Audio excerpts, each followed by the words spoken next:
Boa tarde a todos, a todas, a todes. É um grande prazer para mim estar aqui, uma alegria poder somar nessa discussão pública que o coletivo Preserva a Redenção está chamando, para a gente debater, afinal de contas, quais são os problemas que tem nessa proposta aí, né, relacionada à concessão da redenção. Eu me apresento um pouquinho, eu sou professora numa faculdade de Direito, sou pesquisadora, coordeno um grupo de pesquisa na área do direito à cidade, do direito urbanístico, e a gente está nesse momento fazendo uma pesquisa aqui em Porto Alegre. Então, eu inclusive quero começar mostrando para vocês como é que é o roteiro que eu vou percorrer aqui hoje. O Max vai me ajudar. E o roteiro que eu vou percorrer aqui hoje, gente, é o seguinte: eu não vou começar falando direto da redenção, tá? Nós vamos começar fazendo uma contextualização mais geral do que está acontecendo no Brasil,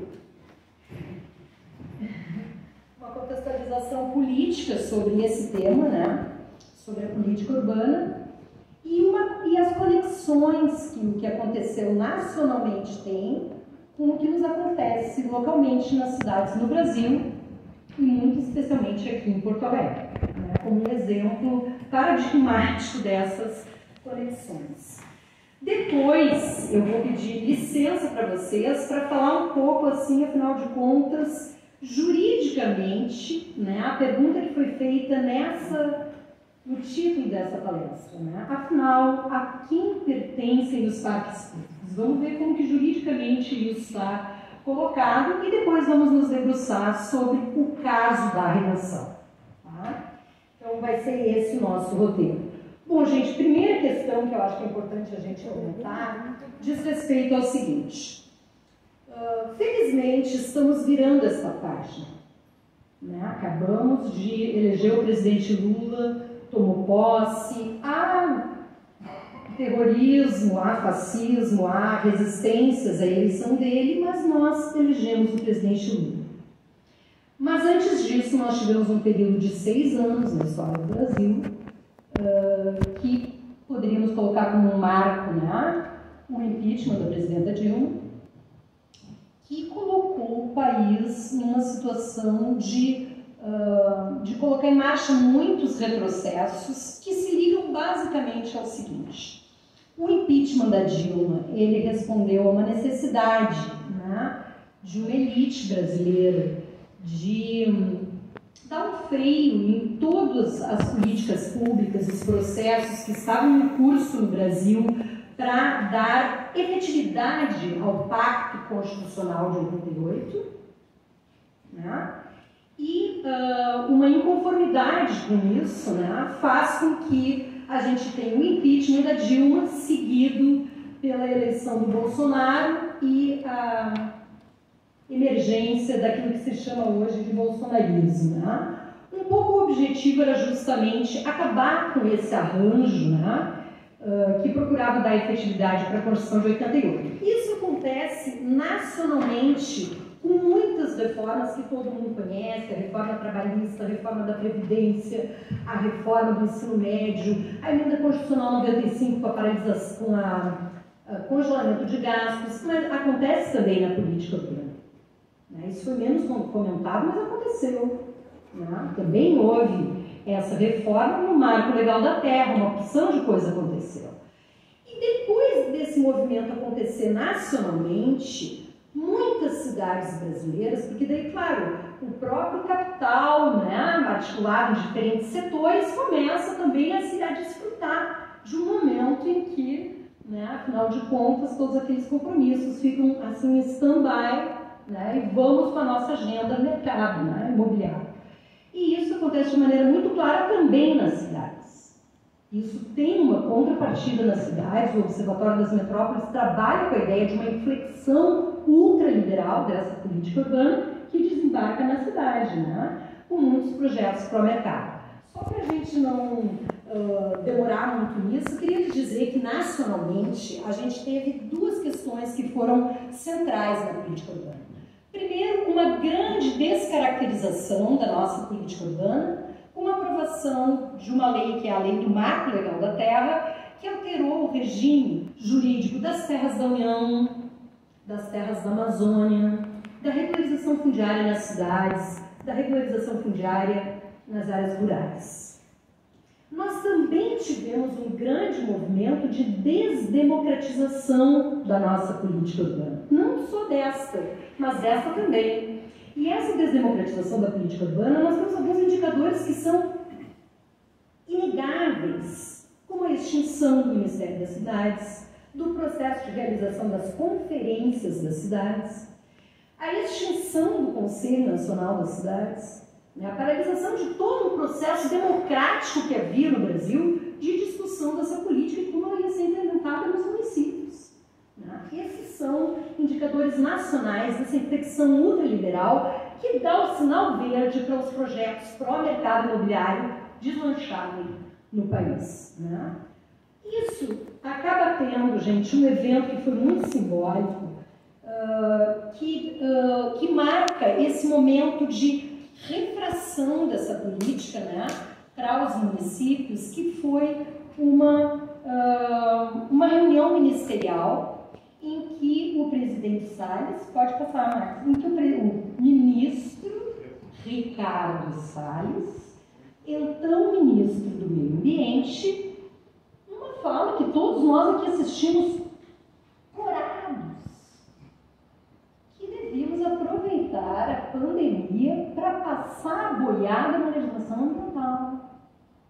Vocês imaginem isso, Isso nacionalmente. E isso, gente, acaba que também é uma grande autorização para aproveitar a pandemia para passar a boiada na política urbana dos municípios.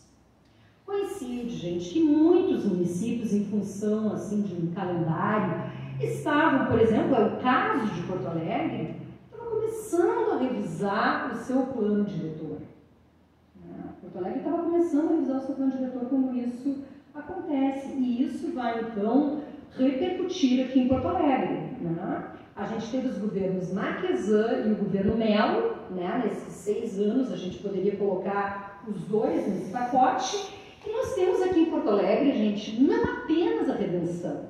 Nós temos muitos indicadores de como essa inflexão ultraliberal aconteceu aqui no município. Pode passar.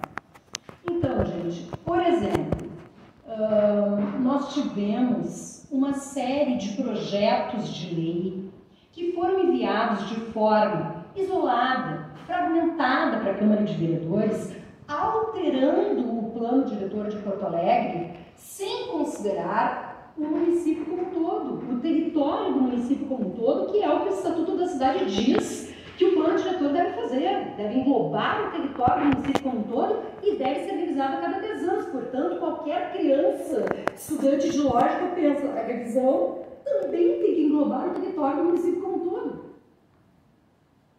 Por óbvio. E aqui em Porto Alegre a gente começou a notar que os projetos que eram enviados eram muito tópicos, cirúrgicos, em áreas da cidade que interessam no mercado imobiliário. Por exemplo, o centro histórico. Uma revisão do regime urbanístico aqui do centro histórico, alterando uma série de padrões, enfim, de índices construtivos e dando facilidades para a indústria da construção civil, que vem muito em desacordo com as discussões que deveriam ser feitas no âmbito de uma revisão mais ampla. Da mesma forma, gente, nós temos o projeto do 4º Distrito, que é um projeto, gente, que pega a ordem urbanística e vira de cabeça para baixo. Porque as diretrizes da política urbana brasileira dizem que o município deve recuperar a valorização imobiliária que decorre da ação do poder público. E o que esse projeto faz é o contrário. Ao invés de redistribuir a renda que o processo de urbanização da cidade faz, o que o município faz é dar incentivos às construtoras, juro, incentivos às construtoras que aproveitarem os incrementos de índices construtivos, o aumento da altura das edificações e uma porção de outros aspectos. Todo mundo sabe também o que está acontecendo no extremo sul de Porto Alegre, com a alteração do regime urbanístico da área da fazenda do Arado Velho, né? E que é, gente, um crime ambiental. Né? É uma área ainda muito preservada no extremo sul de Porto Alegre e que teve também o seu zoneamento alterado de ambiental para urbano. E isso, gente, vejam bem, os 3 casos são na borda de Porto Alegre. São na orla de Porto Alegre, áreas que o mercado imobiliário está olhando assim com grande interesse, enquanto as periferias atiradas, nenhuma avaliação sobre os temas de interesse social, etc. Nós também temos, gente, aqui não é o caso de Porto Alegre, mas para situar vocês, porque a gente não pode entender o caso da Redenção isoladamente. Ele tem conexões com um projeto mais amplo, né? No Brasil, também as zonas especiais de interesse social, que são áreas destinadas à produção e manutenção de habitação de interesse social, área de favela, área onde mora a população de baixa renda, para que ela possa ficar aí, que o plano diretor diz assim, não, aqui é uma área para morar baixa renda, estão suprimindo. Em Salvador, um caso escandaloso, a favela do Tororó, sendo convertida num estacionamento para um shopping. O uso desconsidera completamente, ou seja, é algo que acontece em todo o Brasil. Eu quis trazer esse caso porque ele é bem emblemático, né? Uma agressão muito grande à paisagem, né, gente? Uma desfiguração de ambiências urbanas importantes. Aqui em Porto Alegre a gente tem o caso do Cais Maiá, né, que também teve agora o revés, né? Mas é um caso em que também se prevê muitas alterações estruturais sem grandes contrapartidas para a coletividade. Né? É algo que é tipo assim, ó, tudo ao mercado, tudo para que o mercado possa lucrar mais e dane-se a ordem urbanística, dane-se a ordem ambiental, dane-se o direito à cidade, dane-se, né, todas essas ideias que nos unem aqui hoje em sua defesa. Né? Também, gente, um aspecto que eu acho que tem conexão grande com o caso da Redenção são os ataques à gestão democrática, né? Então, por exemplo, durante a pandemia, todas essas barbaridades que eu contei aqui para vocês, elas aconteceram com audiências virtuais, que ocorreram num ambiente virtual. Gente, assim, a prefeitura está contabilizando visualização de live no YouTube como participação popular. Nos contava a Claudete esses dias. Assim estamos, gente. Então, é realmente um problema bem grave, inclusive pela exclusão digital, né, gente? Muita gente que é de baixa renda, que gostaria de participar, não consegue, né? Não tem um Wi-Fi em casa. Vamos combinar, gente? É um privilégio ter um Wi-Fi em casa. Muitos conselhos municipais também, né, gente, tomando golpes, assim, no sentido de, por exemplo, o conselho do plano diretor aí, de Porto Alegre, tem um mandato de 2 anos. Aí, por causa da pandemia, prorroga, aí prorroga de novo. Estão falando agora em ir para um 4º, 5º ano, né, de mandato desses conselheiros, o 4º ano. Então, gente, é algo assim bastante claro que a gente está com ilegalidades flagrantes nesses processos, né? Sem maiores escrúpulos, porque a ordem estava um pouco essa, né? A ordem era um pouco essa, estava colocada um pouco dessa forma. E, finalmente, a gente tem o tema das privatizações. Aqui em Porto Alegre, a gente tem 2 exemplos potentes, que são a privatização da CE no preço de um carro, né? E a privatização da Corsã, né? Que também teve um revés recentemente, mas que a gente está lidando com isso, né? A gente alienações por preços muito ruins, né? E finalmente a gente começa a chegar no nosso tema, porque nós demos um vistaço, como diriam os espanhóis, e agora vamos nos aproximando, né? E a gente começa a ter também essas tentativas no Brasil inteiro, mas aqui em Porto Alegre com o Melo à frente, né? Com grande força, as tentativas de privatização de bens que são bens de uso comum do povo, né? Que são bens que têm essa destinação e que a gente vai ver um pouco, né? Aqui eu trouxe 2 casos. Primeiro, o Parque da Redenção, antes da proposta da concessão, é aquela praça de alimentação que fizeram lá dentro, né? Que vocês imaginem o impacto que isso tem, gente, para um cara que vende pipoca, a família dele vende pipoca desde a década de 80, né? Para a pessoa que vende um refrigerante ali, e que agora ali dentro é R$15 uma long neck. Né? Então é uma elitização do parque absurda. Fazem um balão de ensaio, a mesma coisa na praia de Copacabana, e agora vem a nossa parte aqui, vamos chegando no nosso tema aqui. Né? Vamos focar então, gente, nessa discussão. Chegamos aqui na redenção como um exemplo, mas vamos assim fazer isso em dois níveis. Primeiro, vamos discutir um pouco juridicamente como que isso está colocado, né? Qual é a questão aqui, né? Nessa discussão. O tratamento jurídico dos bens públicos no Brasil, ele está dentro do Código Civil, tá? Mas ele está dentro do Código Civil exatamente porque o Código Civil separa bem o tratamento que é dado aos bens privados, né? Então nós temos livre disposição sobre os nossos bens, podemos fazer o que bem entender, se quiser malbaratar, podemos, se quiser dar, pode. Não é o caso dos bens públicos.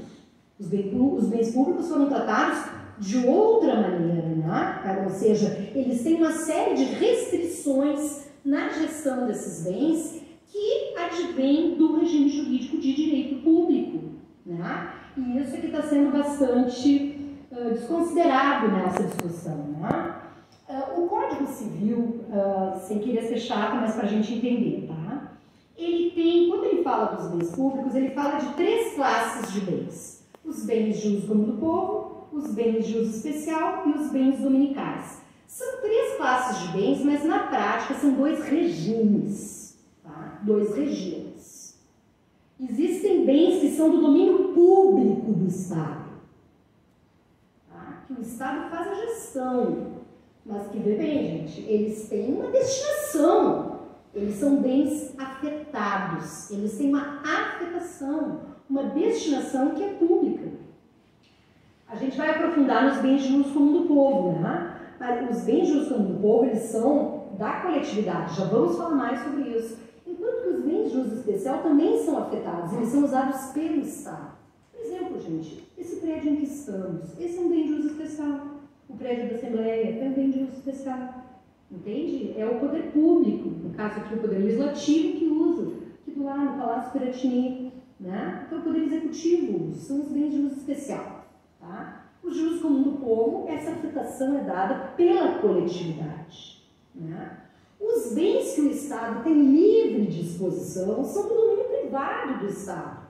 Por exemplo, se eu tiver uma dívida de IPTU com a Prefeitura de Porto Alegre, não tiver dinheiro para pagar, mas tem esse terreno aqui, ó. Vou dar esse terreno. Bem, gente, esse terreno, ele entra com dinheiro, porque eu estava pagando uma dívida. Esse não é uma praça. É um dinheiro, eu dei com dinheiro, uma dação em pagamento.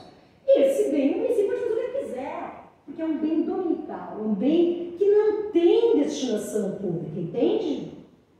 Esses são os bens dominicais. Essa é a classificação jurídica dos bens no Brasil. Os bens do domínio público não podem ser alienados. Eles são inalienáveis. Eles não podem ser penhorados. Eles não podem ser usucapidos. Eles não podem ser dados em garantia em empréstimo. Eles são bens assim, protegidos, porque em última instância o Estado faz a gestão desses bens em atenção à coletividade. Ou eles pertencem à coletividade, como é o caso dos parques, ou eles se prestam a sediar a prestação de um serviço público. Um hospital, uma escola, uma creche, esse de uso especial. Vê bem, o Estado administra, mas é de todo mundo. Essa aqui é a questão, pode passar. Os bens de uso comum do povo, gente, que é o nosso caso aqui, que é o que nos reúne aqui hoje, os parques públicos, né? Os bens de uso comum do povo, eles são bens que, pela sua natureza jurídica, eles são de titularidade difusa. Eles pertencem à coletividade. Eles têm uma função que é uma função social, é uma função pública. A ideia de afetação, gente, é que aquele bem está impregnado naquela destinação. Tu convida uma pessoa que vem da Islândia, aqui em Porto Alegre, ela passa na frente da Praça da Matriz, ninguém precisa explicar. É uma praça está afetado, dá para ver.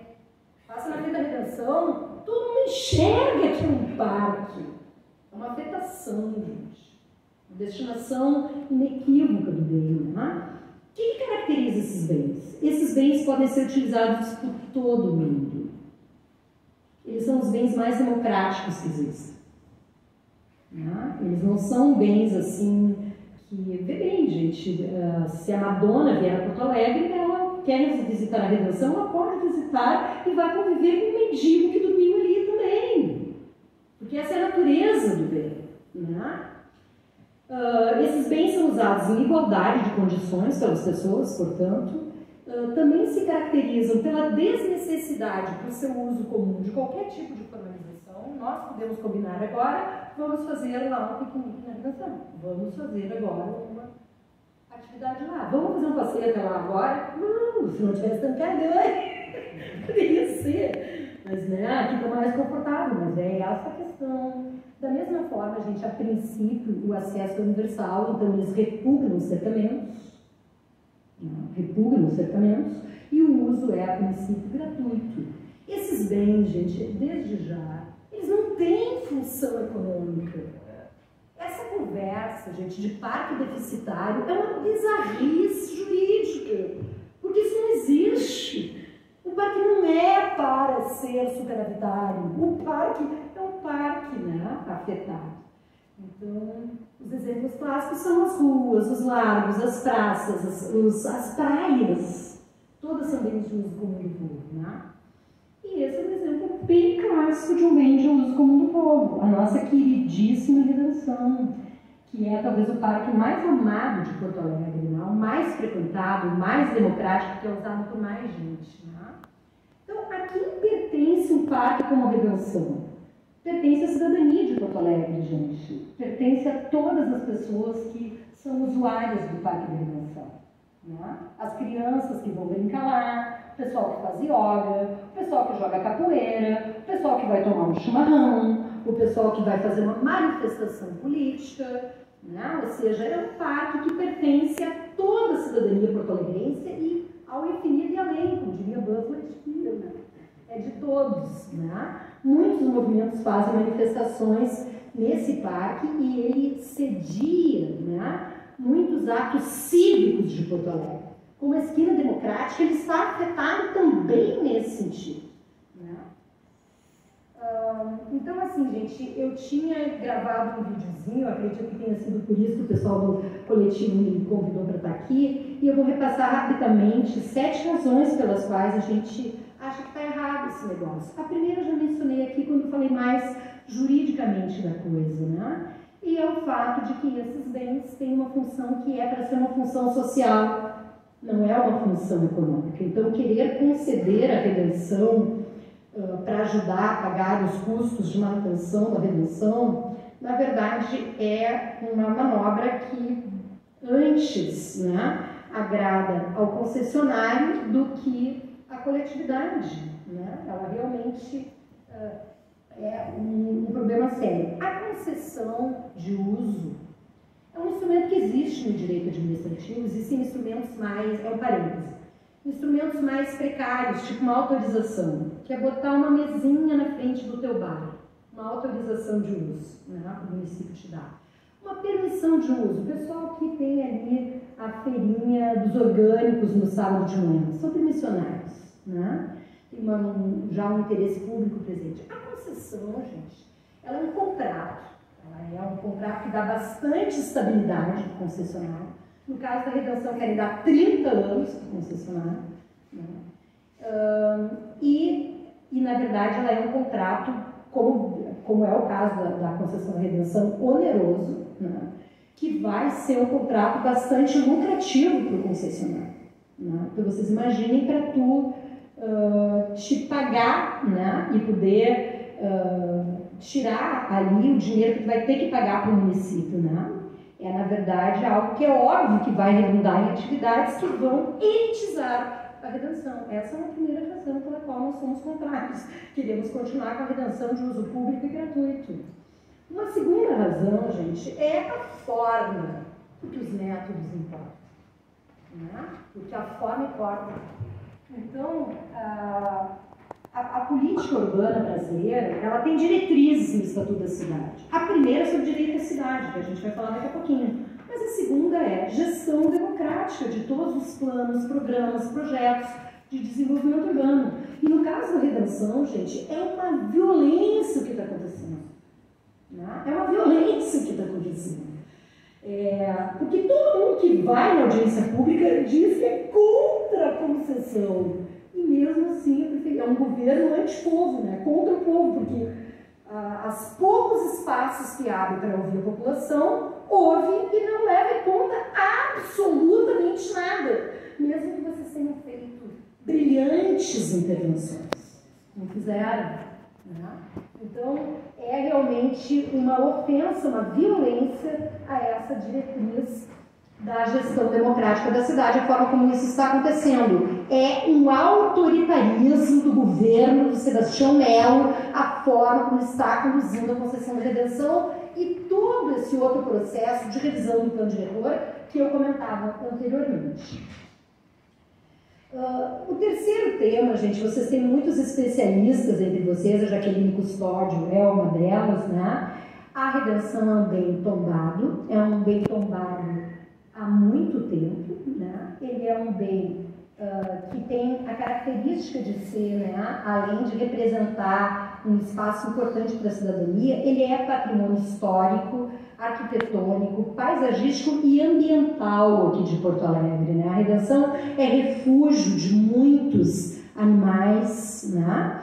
Então é bem complicado também em função disso. Né? Afinal de contas, é possível conceder um bem com essas características, um bem que é tombado, né? O tombamento tem uma série de características e de restrições. Então, me parece também que o parecer que a prefeitura deu para autorizar um procedimento desse tipo desconsidera esse gravame, né? Esse gravame de tombamento. Também assim, né, gente?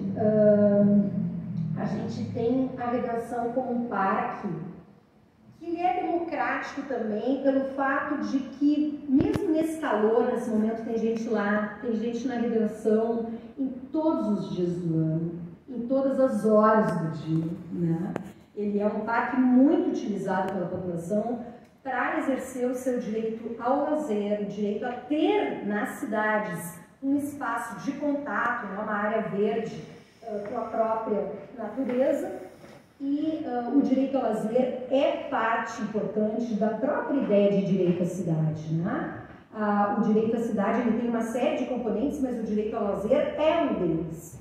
E aí, quando você concede para a iniciativa privada intermediar o exercício desse direito, né, sabe lá o que vai acontecer. Né? É óbvio que como o concessionário tem que ter um retorno lucrativo dessa concessão, isso também poderá ser bastante afetado. Né? Finalmente, gente, essa ideia do direito à cidade. Né? Todas essas vivências que acontecem nessa ambiência do Parque da Redenção, as vivências culturais, as vivências políticas, cívicas, as vivências de lazer que acontecem lá, todas elas integram um conjunto de práticas que a gente pode dizer que estão abrigadas pela ideia de direito à cidade. Né? O direito à cidade ele é um direito coletivo de todos aqueles que vivem nas cidades, de desfrutar dessa cidade de maneira equitativa, desfrutar de todos os bens materiais e simbólicos que a cidade proporciona, que a cidade oferece. Mais do que isso, também integra a ideia de direito à cidade a possibilidade de nós participarmos dos processos de tomada de decisão sobre esses bens. Né? Então, é muito complicado quando esse acesso fica prejudicado. Né? Finalmente, gente, eu queria dizer que, para além das questões que possam ser pertinentes na legislação brasileira, o Brasil é signatário de uma agenda que é a nova agenda urbana, que é uma agenda que o Brasil assinou em 2016 em Quito e que é uma agenda para os próximos 20 anos para as cidades. Logo no início dessa agenda tem uma seção que se chama Nossa Visão de Cidade, né? A nossa visão compartilhada. Todos os países signatários partilham de uma visão de cidade, daí tem várias coisas, né? E uma delas é essa: cidades que sejam participativas, promovam a participação cívica, estimulem sentimentos de pertencimento e apropriação entre todos os seus habitantes, priorizem espaços públicos seguros, inclusivos, acessíveis, verdes e de qualidade, adequados para as famílias, que fortaleçam interações sociais e intergeracionais, expressões culturais e participação política, conforme o caso, e propiciem coesão social, inclusão e a segurança em sociedades pacíficas e plurais. Ou seja, nós também temos razões de direito internacional para dizer: está errado, está fazendo o contrário do que a nova agenda urbana diz que é para fazer e que o Brasil foi lá e assinou. E já que nós falamos de política urbana, é o poder local que vai ter que concretizar tudo isso, porque é o ente da federação que tem que efetivar essa política, né? Essas cidades não vão cair do céu azul, elas têm que ser geridas, gestadas, para que elas possam atender a esses objetivos. E finalmente, gente, um tema que é bem mais amplo, tá? Muito maior do que o que eu estou colocando aqui, uma discussão muito importante para toda a humanidade, que é uma discussão, gente, sobre a importância dos comuns, né? Sobre o quanto a humanidade tem que resgatar, gente, para nós sermos capazes de enfrentar, né, essa infecção ultraliberal, que não é privilégio do Brasil, né, que se implanta em muitos países no mundo, o quanto nós vamos ter que resgatar a ideia de comum, gente, que é anterior ao grande saque, que botou os Yanomamis agora nessa condição que estão, né? Toda a colonialidade da nossa sociedade brasileira, né? E a maneira como subjuga, né, os povos originários, o povo que foi escravizado aqui no Brasil, né? E também a natureza e os animais não humanos, né? Então, toda essa discussão sobre os comuns, gente, ela é uma discussão internacionalmente importante e antídoto para essa fase de capitalismo financeirizado. Tá? E nessa discussão dos comuns, é muito importante que a gente reconheça a própria natureza, né, como um comum. Eu acho que a gente tem que pensar nas formas em que nós vamos, nos nossos futuros, né? Nós queremos um futuro mais hostil ou menos, né? E a natureza entra nessa discussão, né?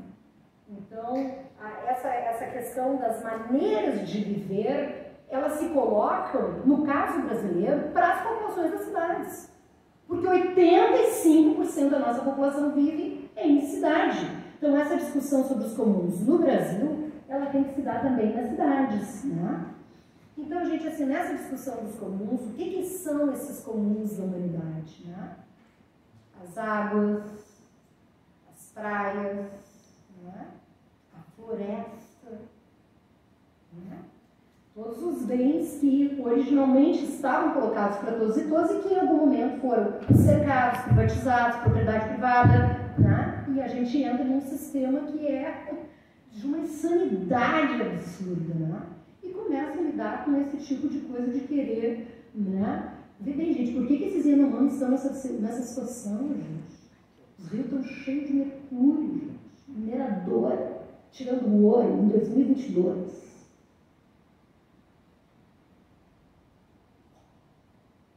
Mas isso na escola eu aprendi que era lá atrás, esse saque, essa loucura. Né? Então isso está colocado para, né, para esses bens, mas está colocado, gente, para quem vive nas cidades, para os parques. Nós temos que defender os nossos parques. Os parques são um comum urbano, Né? A gente tem que desenvolver esse conceito, né? Talvez esse seja um bom estudo para fazer, né? E eles não devem ser financiarizados, né? Então, gente, já que nós estamos no Fórum Social Mundial, queria terminar dizendo que uma outra cidade é possível quando a gente consegue um calorão de 35 graus reunir uma opção de gente para debater a importância de defender os nossos parques públicos como espaços que são espaços para todos, para todas, para todos nas cidades.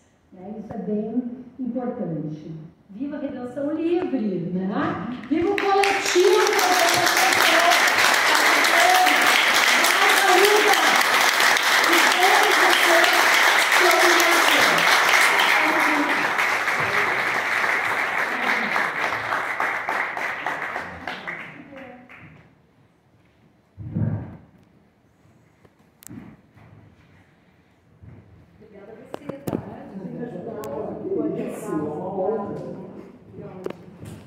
Participei igual e aproveitei